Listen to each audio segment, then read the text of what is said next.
아주 큰 거, 그거는 그냥 잘 보이니까 잘 아는 것 같지 않아요? 그리고 아주 가까운 거, 그건 옆에서 늘 보니까 아직도 잘 아는 것 같지 않습니까? 그런데 그렇게 너무 크면 커서 모르죠. 음, 큰 걸 안다. 그건 참 어려운 일 아니겠어요? 이 얘기 또 합니다만, 어린아이가 태평양 바닷가에 앉아 가지고 고무신 짝으로 태평양 바다를 푸는 걸 보고 신부님이 "야 인마 너 지금 뭐 하는 거야?" 그러니까 "아이 바다가 이 고무신으로 퍼서 몇 개쯤 되나 알아보려고요." 그러니까 이 저런 미친놈 그게 고무신 짝으로 퍼서 가능하냐? 참 웃기네. 그러고는 웃긴다 그러고 쓱하니 돌아서서 몇 발짝 가다 보니까 '뭐야 이게? 이게 보통 말이 아니네.' 그래 가지고 "이야." 신기해서 돌아다봤더니 걔가 없어지고 없더래요. 그래서 인간이라고 하는 자기가 신부로서 하나님을 잘 안다고 생각하고 그랬던 게 얼마나 웃기는 일이냐 그걸 깨달았다 그러는 일화가 전달돼 오고 있어요. 음, 이 소리 자주 하는 이유는 저는 자주 그 생각을 해요. 음, 아주 가까이 있으면 잘하는 것 같잖아요. 그런데 가장 가까이 있는 게 누구겠어요? 부모와 자식지간 아니겠습니까? 그런데 자식이 부모를 제대로 아는 자식이 있을까요? 부모가 자식을 아는 거는 그건 좀 다르겠지. 그러나 완벽하게 안다. 가까이 있으면 잘한다. 그 얘기 안 맞아요. 가까이 있으면 잘 몰라요. 그러면 잘 모르는 거 가까이 있어서 모르는 것 중에 하나가 뭡니까? 맨날 딛고 사는 땅입니다. 그 땅이라는 게 있는지 어떤지 어쩐지조차 인식을 못하고 살아요. 그 다음엔 뭡니까? 공기입니다. 그런데 숨이 막히거나 공기가 나빠지거나 그때 그것을 인식하죠. 그러지 않고 맑은 공기가 그냥 항상 있을 때는 있는지 없는지 몰라요. 인식을 못하죠. 그다음에 물도 마찬가지죠. 물이 없는 동네, 겨울 뭐 이런 데 그 지구상에 지금 있잖아요. 그런 데서 제일 물의 소중함을 잘 알죠. 그러는 겁니다. 인생살이를 살다가 무언가를 깨닫고 배우게 될 때 그때가 언젠가 그러면 늘 상존하던 것들이 사라지거나 형태가 변형될 때 그때서야 깨닫게 된다 그런 말이죠. 그래서 하나님이 제일 잘 모르는 분이야. 왜 그러냐면 너무 커서 몰라. 그리고 그분이 너무 가까워서 몰라. 늘 그분이 이 우리를 창조하시고 보살피시고 아가페로 보듬어 안으시고 그렇게 보호하시고 그러는 속에 살고 있어. 그러니까 그런 땐 몰라. 그런데 전쟁이라도 난다거나 무슨 지진이 난다거나 아하 그렇죠. 무슨 천지개벽이 일어나듯이 말이죠. 자연재해가 난다거나 그때서야 그것을 절실하게 이해하게 깨닫게 된다 그런 말이지요. 사람이 살아가는 것 인생과 역사는 안 그런가요? 그래서 인생과 역사가 그렇게 일상화되어 있는 인지 불가능한 상태 그거를 인식하는 상태로 그렇게 딱 보여주고 그 접근을 해서 그렇게 해서 그것을 알게 만들기 위하여 오신 분이 하나님이세요. 하나님이 어떻게 오셨어요? 사람으로 오셨어요. 그래서 고난의 일생을 살고 고난의 십자가 과정을 겪고 그리고 고난의 죽음을 아주 처절하게 그렇게 겪고 가신단 말이죠.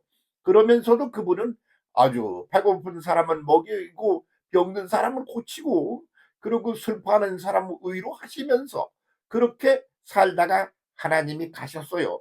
이래도 나 잘 모르겠지. 잘 알아요. 그런데 잘 안다? 그 웃기는 소리야, 사실은. 그래서 영혼을 두고 알려고 그래도 알 수가 없는 크기의 위대하고 크고 크신 분이 하나님이시다 그런 말이죠. 그래서 하나님은 아주 잘 아는 것처럼 까부는 사람처럼 무식하고 속 터지는 인간이 없는 거야. 음. 그리고 모른다. 그런 것을 아는 거. 그게 아주 이 지식의 출발점이다. 그런 말이죠. 그런 것을 해결하기 위하여 인류 역사상에 여러 가지 고통도 있고 모든 것들이 존재하는 것들이 존재하지 않는 형식으로 우리 앞에 불쑥 다가오기도 하고 그렇죠. 그 밥맛을 제일 잘하는 사람이 누구요? 굶어본 사람이 알아요. 굶어도 여러 날 굶어보세요. 예. 40일 금식기도 했다.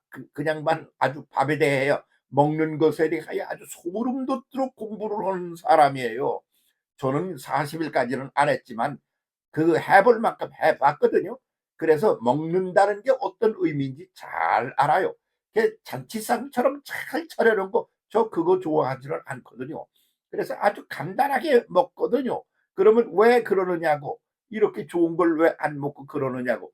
그러면 내가 굶어 보니까 아주 먹는 것에 있어서 그 소중함이 다 이렇게 자잘한 것 속에 아주 아주 질길 정도로 그런 게 들어있더라. 그렇지. 김치 그러면 어떠냐? 그러면 풀 아니냐? 그 풀이 어떻게 해서 씨가 땅에 뿌려져 가지고 어떻게 자라서 어떻게 해서 그 추수를 하고 그렇게 해서 그것이 내 밥상에 올라오게 됐느냐? 그걸 또 요리를 하고 그럴 땐 어떤 솜씨를 부리느냐? 그리고 그냥 채소를 먹는 게 아니라 다른 것과 매운 것, 짠 거 여러 가지를 융합을 해서 그래 맛깔나게 만들어 먹게 되느냐? 그런 과정을 이해하면 그냥 그렇게 잔뜩 차려 놓은 거 아니고 그냥 한 가지를 먹으면서도 전체를 알게 된다, 그런 말이죠. 그런 것들을 한꺼번에 알게 만들어 주시려고 하나님이 여러 가지로 삶으로 오시고 그리고 구체적으로 오셨는데 그걸 한 문장으로 한 스토리로 그렇게 해서 우리에게 전해주고 싶은 것이 주기도문이다, 그렇게 압니다. 주기도문 그러면 다들 잘 외우고 그러니까 뭐 잘 아는 것 같지 않아요? 택도 없는 소리 마라. 가까우면 몰라. 공기 알아? 아이고, 잊고 살잖아. 물에 대해서 알아? 이거 뭐 잊고 살잖아. 잊어버려. 모르고 살아. 너무 커서 몰라. 하나님도 그래. 그러니까 하나님을 그렇게 너무 커서 모르시는 분이야. 그래서 하늘에 계신 아버지여 이렇게 시작하지 않아요. 그런데 그 주기도문 예수께서 말씀하실 땐 아람어로 하세요. 왜 아람어일까 이거요. 히브리어도 모르고 읽고 괜찮아 보이고 말이야. 아니야. 그때 당시 헬라어로 말해야 맞는 거 아닌가? 그런데 아람어로 하시는 거요. 하긴 뭐 그때는 헬라어가 그 주도를 한 건 아니지만 말이죠. 왜 그러시느냐 이거요. 그 아람어라고 그러는 게 시작이 이거요. 최초의 말이죠. 그래서 하나님이 어떤 분인가? 그러면 영원한 시간. 예. 알람이라고 그러는 시작도 끝도 없는 시간 개념을 인식하는 것으로부터 출발해서 그 시간 안에 하나님이 계시다. 그래서 영원 속에 계시는 그리고 초월하에 계시고 그것을 컨트롤하시는 하나님. 그래서 올람엘. 그래서 그분이 어떤 분인지를 알라고는 이스라엘. 그러다가 그분이 사람이 되어 우리 속에 오셔서 함께 계시게 되는 임마누엘. 그런 시대별로 발전해 나가면서 점점 깨우쳐가는 거 아닙니까? 그렇게 되는 과정을 말하고 있지만 잘 알긴 뭘 잘 알아. 그래서 주기도문을 저는 이렇게 생각합니다. 여러분 뭐 복잡하고 이상한 걸 가지고 묵상기도 하느라고 뭐 여러 가지 주제를 가지고 그렇게 난리칠 거 없어. 사실은 주기도문 하나만 알면 그 안에 그 모든 것들이 다 한꺼번에 복잡하기로 들어가 있거든요. 그래서 주기도문을 묵상에 있어서의 일상 주제로 삼았으면 좋겠다, 그렇게 생각이 들어요. 예수께서 이 땅에 오셨어요. 그래서 사람에게 사람을 알려주고 보여주고 인식하게 하는데 사람으로 오시는 것보다 더 나은 게 어디 있겠어요. 하나님이 사람으로 오신 일 아주 그냥 놀라운 사건에 들어가는 것이죠. 그래서 그분을 오셔서 갔다가 사람으로 살다 가셨는데 압니까? 알긴 뭘 알아. 그렇게 모르는 거야. 그러니까 예수께서 그런 걸 보여주시는 거야. 그래 그 융합을 하면서 한 문장으로다가 줄여놓은 거요, 주기도문이. 그래서 주기도문을 속뜻을 그냥 샅샅이 자꾸 들여다봐. 묵상을 해. 그러면 다른 게 다 보일 거야. 신구약이 다 보여. 하나님도 보이고 사람도 보이고 이웃도 보이고 인생도 보이고 역사도 보일 거다. 그렇게 봅니다. 그러니까 이렇게 지금 부활절 기간을 가고 있는 거 아니에요? 부활절 말고 그 다음에 부활하신 예수께서 함께 하시다가 그리고 승천하시고 그러는 그 과정 전체를 함께 생각하고 묵상하는 기간으로 우리가 보내고 있는 것 아닙니까? 그렇다면 지금 해야 될 게 뭐겠느냐? 하나님을 묵상하라. 그런 얘기요. 그럼 하나님을 묵상하게 될 게 하나님의 형상과 모양대로 만들어진 인간을 묵상하라. 그렇게 되지 않겠어요? 그 인간을 묵상하면 인간을 그냥 사람, 어이구 눈 달리고 코 달리고 그랬구나. 그렇게 묵상하면 되나? 아니지. 그 인간은 하나님과의 관계, 자연과의 관계, 이웃과의 관계, 삶과의 관계, 이 모든 것들과의 관계 속에 거기에 놓여 있어 인생이나 역사가. 그래서 그 인생 역사 속에는 하나님이 거기 내재하여 계셔. 그 속에는 말이죠, 인류 모두의 역사가 내재하여 있어. 개인의 인간의 존재 가치 의미 그런 것들이 내재하여 있어. 모든 게 거기 다 내재하여 있단 말이야. 그래서 그 사람이 살아가는 과정을 알고 그것을 요약해서 딱하니 사람에게 끄집어내 가지고 이 한 스토리로 만들어 사람 앞에 눈앞에 흔들어 주신 것이 주기도문에 들어간다. 그렇게 보는 거죠. 주기도문을 너무 쉽게 하지 마. 세끼 밥을 매일 먹는다고 그냥 잊어버리고 살듯이 그 가치를, 그것처럼 그 주기도문을 너무 쉽게 알고, 어떤 목사님이 신령한 설교를 잘하신다고, 아이고 그냥 주기도문 해설을 좀 잘해서 그 관계를 보여줬으면 좋겠다, 뭐 그런 생각이 들어서 이 부활절 기간 동안에 우리가 학습을 해야 될 게 하나 뭐냐면 주기도문을 묵상의 일상의 묵상의 하나의 주제로 그렇게 매일 매 순간 그렇게 사람이 쓰면 좋겠다. 그렇게 한 열흘이나 한 달이나 1년쯤 오면 속내를 다 들여다볼까요? No! 한도 끝도 없이 그 속내가 새롭게 다가오고 그럴 거라고 보는 겁니다. 어제는 이제 뭐 암에 걸리셔서 이제 죽을 날이 내일 모레라고 그런다고 그러는 분이 참 안타까워서 방문을 했습니다, 병원으로. 그랬더니 저는 살고자 하지 않습니다. 죽었으면 좋겠어요. 그러길래 내가 그거는 나도 그래 그랬지. 왜? 죽어야 애급에서 나와야 새로운 천지로 전진해 나갈 거 아니야. 나와야 죽어야 새로운 세계로 치고 올라갈 거 아니야. 그러니까 알고 보면 그것은 죽는 건 새 출발이야. 그래가지고 괜찮은 거야. 아주 그랬더니 이렇게 쳐다보길래 기가 찬 모양이요.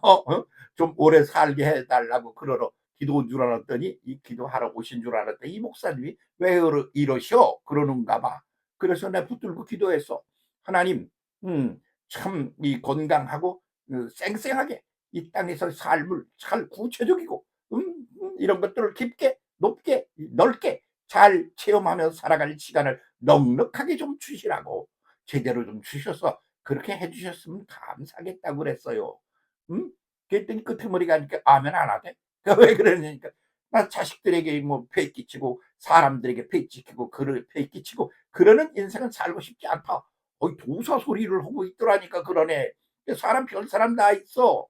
그런 데다가 그렇게 도사만 되면 단가? 아니, 거기에 묵상을 하며 그 속과 깊이와 높이와 넓이와 이런 것들을 내 것으로 점점 가까이 삼아가는 것으로서 주제를 딱하니 짧은 하나의 스토리로 문장으로 만들어 놓는 게 주기도문이다. 그렇게 본다 그런 말이에요. 그래서 맨 먼저 하늘에 계신 아버지여, 그게 간단한 말이야. 하늘이 뭔데? 저 공중에 저기 스카이 거기에 계시다 이거요? 그럼 땅에는 안 계시다 이런 소리야. 그래서 공간 개념으로 그걸 하늘에 계시를 이해하면 안 되는 거요. 하늘이라는 말의 뜻이 뭔지 그걸 우주 전체 속에 내재하여 계시고 그 전체 위에 초월하여 계신 그런 하나님, 그런 소리를 하는 거 아니겠어? 그런 것도 깨달아야 되지. 이름이 거룩히 여김을 받으시오며, 그러니까 그게 얼마나 놀라운 분이야. 그러니까 그 하늘에 계신 하나님이라는 것만으로 즐기는 거요. 제대로 알면. 뭐 그런 소리 시작하는 거 아니요? 그러면 그게 그냥 그렇게만 계시면 뭐래? 우리 사는 세상이 오야 되잖아. 그래서 그 나라가 우리 속에 오시며 이렇게 시작하지 않습니까? 묵상 제대로 해서 제대로 제 길을 똑바로 가는 그런 인생을 주기도문과 함께 가기를 바랍니다. 제안합니다. 고맙습니다.